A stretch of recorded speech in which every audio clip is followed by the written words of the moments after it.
اس کو پبلک کرنا میرے نزدیک اس کی وجہ نظر مجھے نہیں آتی ہے، کیونکہ وہ تو ایک ایسا ڈیٹا ہے، اس کی ایک گوشوارے ہیں. اب ایک مثلا آپ میرے ساتھ کمپیٹ کر رہے ہیں، آپ کو پتہ لگ گیا کہ میں کتنا کما رہا ہوں، تو آپ اس کھوج میں لگ جائیں گے کہ میں کرتا کیا ہوں.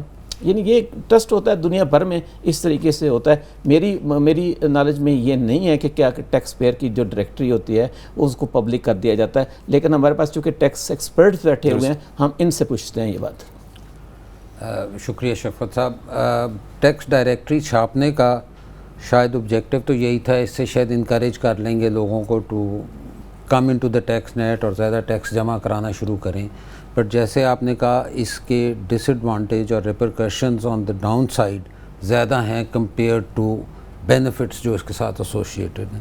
پہلی چیز تو یہ ہے کہ ایک جیسے آپ نے کہا کہ وہ ایک دوسرے کا پتہ چل جاتا ہے. دوسرا جو ہمارے ملک کے حالات یا ادروائز سچویشن ہے اس میں کوئی بھی ٹیکس پیئر یہ نہیں چاہتا کہ میری ورتھ سامنے آئے اینڈ دین ابڈکشن اور وہ ساری کاروائیاں شروع ہو جائیں.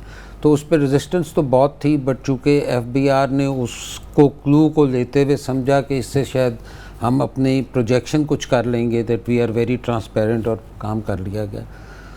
وہ چھاپ تو کی گئی لیکن میرا خیال ہے کہ اس کے ایڈورس ایفیکٹس زیادہ آ گئے.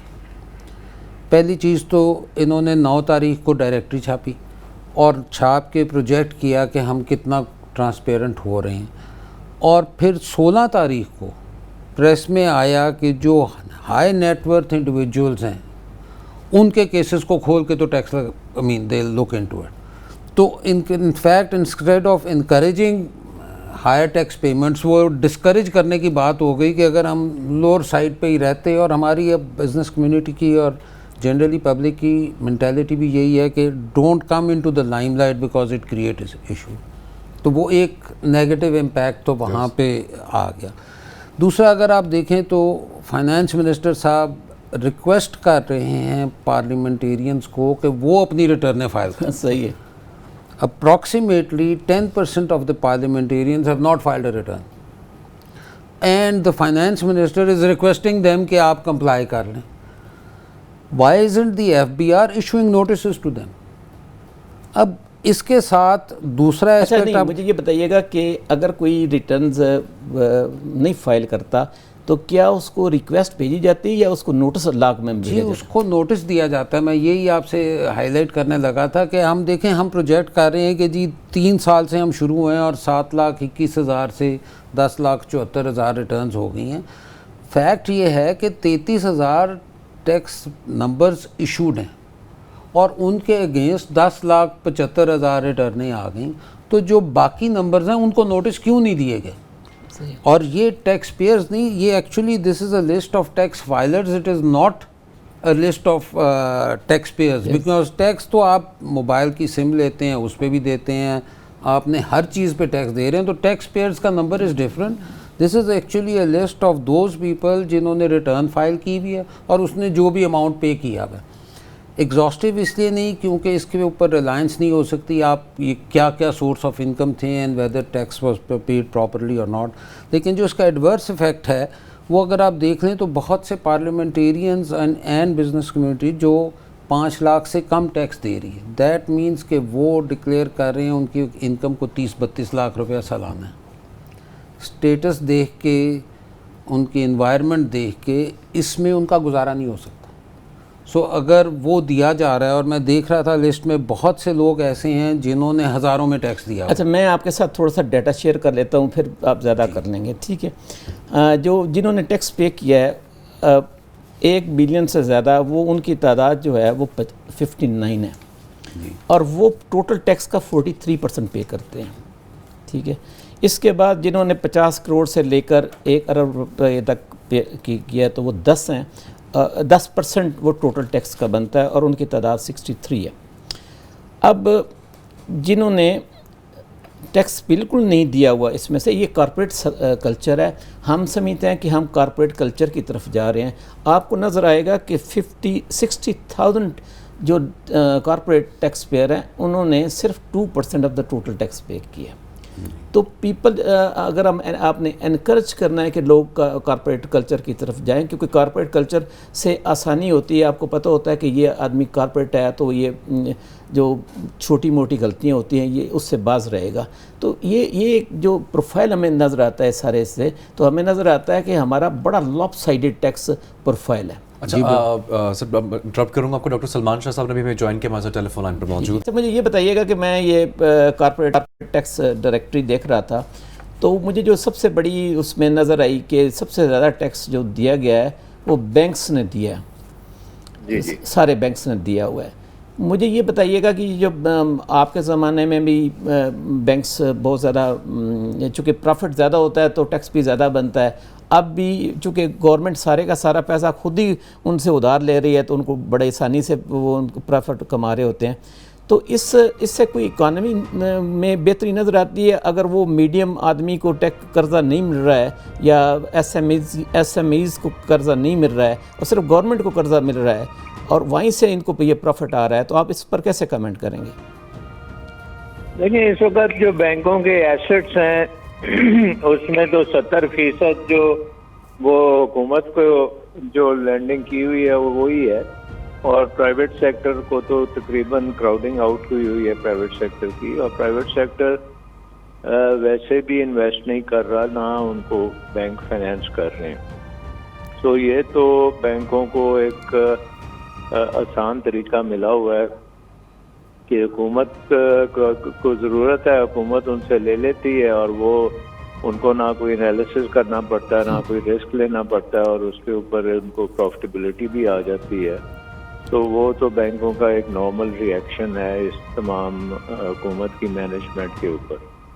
دوسری طرف یہ ہے کہ ٹیکس کا جہاں تک تعلق ہے تو اگر پاکستان میں کوئی فلی ڈاکیومنٹڈ سیکٹر ہے تو وہ بینکنگ سیکٹر ہی ہے، اور جو بھی وہ پروفٹیبلٹی ہوتی ہے اس کے اوپر وہ ٹیکس بھی پوری طرح لاگو ہوتا ہے اور وہ ٹیکس بھی دیتے ہیں. ٹیکس ایویژن جو ہے وہ اس طرح سے کوئی ریمپنٹ نہیں ہے بینکنگ سیکٹر میں. سو اس لیے بینکنگ سیکٹر جو ہے وہ پاکستان میں اس وقت لیڈنگ سیکٹر ہے جہاں پہ ٹیکس کا کلیکشن کا تعلق ہے. دوسرا جو ہے وہ پھر آپ کا ٹیلی کمیونیکیشن سیکٹر آ جاتا ہے، اس میں بھی بے شمار ٹیکسز ہیں اور وہاں سے بھی گورنمنٹ بڑی ٹیکس کلیکٹ کرتی ہے. لیکن آپ کا جو سوال تھا کہ کیا بینکنگ سیکٹر ہماری اکانومی کو صحیح سروس دے رہا ہے، میرے خیال میں یہ پاکستان کی اکانومی کو آپ کی آواز یہ بڑا فائنینس جو ہے یہ ایک بہت کرٹیکل انگریڈینٹ ہے ڈیولپمنٹ کے لیے، اور اگر آپ کو گورنمنٹ اپنے بجٹ خسارے پورے کرنے کے لیے بورنگ کر رہی ہے اور کرنٹ کنزمپشن سے وہ بورنگ سے کنزمپشن ہو رہی ہے اور انویسٹمنٹ نہیں ہو رہی، تو وہ پاکستان کی اکانومی کے لیے کوئی اتنی اچھی چیز نہیں ہے.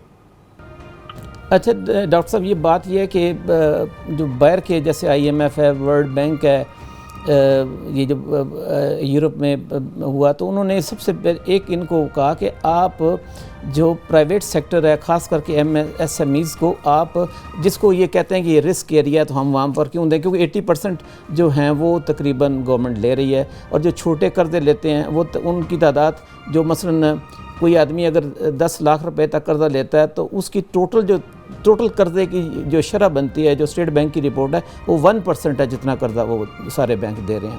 تو اس سے تو یعنی گورنمنٹ نے جو ریفارم کی طرف جا رہی ہے وہ تو نظر نہیں آتا اس بات کا کہ بھئی یہ جو کسی بزنس کی یا ڈیولپمنٹ کے لیے یا جاب کریشنز کے لیے کی طرف جا رہے ہیں. یہ تو صرف اپنے مسئلہ ایک یہ بھی ہے کہ ہمارے بینکس جو ہیں وہ بہت بڑے بینکس ہو گئے ہیں اور ان کو سوٹ کرتا ہے کہ وہ بڑے بورورز کو لینڈ کریں تاکہ اس میں پھر ان کی ایک اکانومیز آف اسکیل ہوتی ہے. صحیح ہے. تو جتنا مثلاً خرچہ ہوگا ان کو یونیلیور کو قرضہ دینے میں اتنا ہی ان کو خرچہ ہوتا ہے کہ کسی چھوٹے ایس ایم ای کو قرضہ دینے میں، لیکن پروفٹیبلٹی جو ہے وہ چھوٹے سے نہیں ہے، وہ بڑے سے آئے گی. تو ہمارا بینکنگ اسٹرکچر جو ہے وہ اس طرح سے ہے کہ وہ بڑے بورورز کو فیور کرتا ہے، چھوٹوں کی طرف نہیں جاتا، اور نہ ان کے پاس کیپیسٹی ہے کہ ایس ایم ایز کے ساتھ وہ کیٹر کر سکیں. تو اس کے لیے ضروری ہے کہ سینٹرل بینک کوئی ریفارمز کرے اور ایسے بینکس بھی مارکیٹ میں آئیں جو اپنے ایریا میں چھوٹے کاشتکار کو بھی اور چھوٹے بزنس مین کو بھی فائنینس کر سکے. مطلب ڈسٹرکٹ لیول کے بینکس بھی ہونے چاہیے. اس وقت ہمارے جو بینکس ہیں وہ زیادہ تر اگر لینڈنگ کر رہے ہوں گے تو وہ کراچی اور لاہور میں اور بڑے شہروں میں کچھ میں کر رہے ہوں گے, لیکن جو باقی پاکستان ہے اس میں کوئی لینڈنگ نہیں ہو رہی ہوگی. ٹھیک ڈاکٹر صاحب ہمارے ساتھ موجود رہے گا. میں بہت واضح کے ساتھ آپ کو انٹرپٹ کروں گا. ایک بریک کی جانب مجھے ایک بریک کی جانب بڑھیں گے, واپس آئیں گے, یہیں سے ہم ڈسکشن کے سلسلے کو آگے بڑھائیں گے.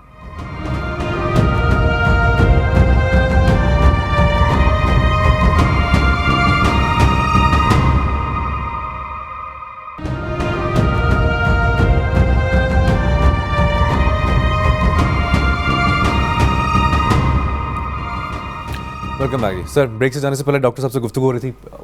اچھا وہ بیسیکلی بات جو کی ہے کہ بینکس کے بارے میں بات ہو رہی ہے کہ بینکس جو ہوتے ہیں وہ رسک لینے کو تیار نہیں ہوتے ہیں. جب آپ کو رسک فری ایک ایریا مل رہا ہے تو why will you go into an area جہاں پر نان آپریشنل لونز ہو جائیں, تو نان پرفارمنگ لون جن کو یہ کہتے ہیں, تو اس طرف نہیں جاتے ہیں. یہ بات ٹھیک ہے کہ یہ بینکس بے-تحاشا قسم کا پروفٹ کما رہے ہیں اور لگاتار کما رہے ہیں. یہ کوئی 2003-04 سے شروع ہوا, پہلے کار لیزنگ کے لیے شروع ہوا, اب اس وقت گورنمنٹ کر رہی ہے.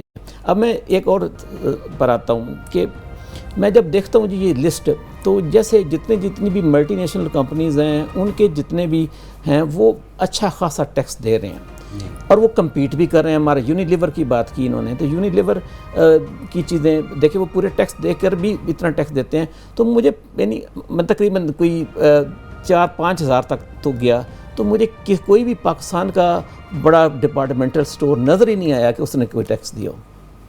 دیکھیں یہ شفقت صاحب ایشو سب سے بڑا یہ ہو جاتا ہے کہ جب آپ بڑی کمپنیز کی بات کرتے ہیں وہاں پہ شیئر ہولڈرز اور ہوتے ہیں اور وہ مینجمنٹ کی اسی طرح جا رہی ہوتی ہے کہ پروفیشنل مینجمنٹ کی بیسس پہ کام کیا جائے. جو لوکل ہمارا بزنس مین ہے وہ اس چیز کے لیے ٹرینڈ ہی نہیں ہے کہ جی getting into a bigger size in economies of scale, جس طرح شاہ صاحب نے کہا, اس کے اوپر کام کرے. وہاں ساری تھنکنگ یہ ہے کہ جتنا کرنا ہے وہ میں نے ہی کرنا ہے, پرسنلائزڈ بزنس ہے اور اس کے اوپر چلیں. لا کی امپلیمنٹیشن کا انہیں پتہ ہے کہ کچھ ہونا نہیں ہے. سو میں آپ کو ایک گروپ کو سجیسٹ کر رہا تھا کہ آپ اتنے بڑے ہو گئے ہیں, آپ کے پاس اتنی انڈسٹریز ہیں, you should go for listing of your companies تاکہ آپ ایکسپینڈ بھی کر سکیں.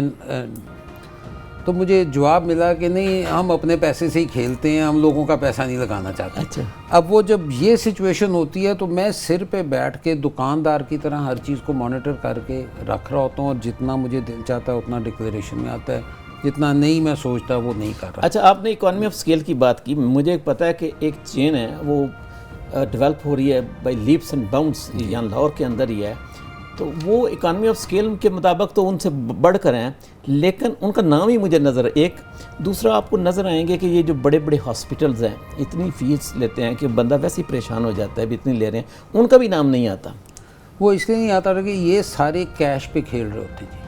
ڈاکیومنٹیشن جس طرح آپ نے کہا نا, کارپوریٹ سیکٹر ہو تو ڈاکیومنٹیشن ہو جائے. ہمارے ہاں ہر بزنس میں لوگ کیش ٹرانزیکشن کو پریفر کرتے ہیں rather than documented cross check credit card کی یوز کو کرنے کے لیے.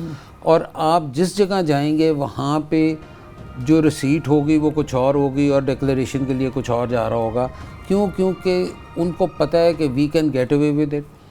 اس قسم کی ڈائریکٹری ایڈیشنلی سپورٹ کر رہی ہوتی ہے کہ اچھا فلاں صاحب نے اتنے پیسے دیے تو پھر میں کیوں زیادہ دوں. تو وہ نیگیٹو کمپٹیشن شروع ہو جاتا ہے instead of a positive side کہ اچھا میں ان سے بڑھوں. وہ جو لوور اینڈ پہ آ رہے ہوتے ہیں ان سے کمپیریزن شروع ہوتا ہے. اگر اسی طرح کی ڈائریکٹری کو یہ چھاپ لیتے نا کہ جی نان فائلرز کی, جب این ٹی این ہے پرٹیکولرز ہیں این ٹی این ایشو کیا, تو شاید اس کا ایفیکٹ یہ ہوتا کہ پھر ایک ریپیوٹیشنل ایشو بن جاتا سب کے لیے.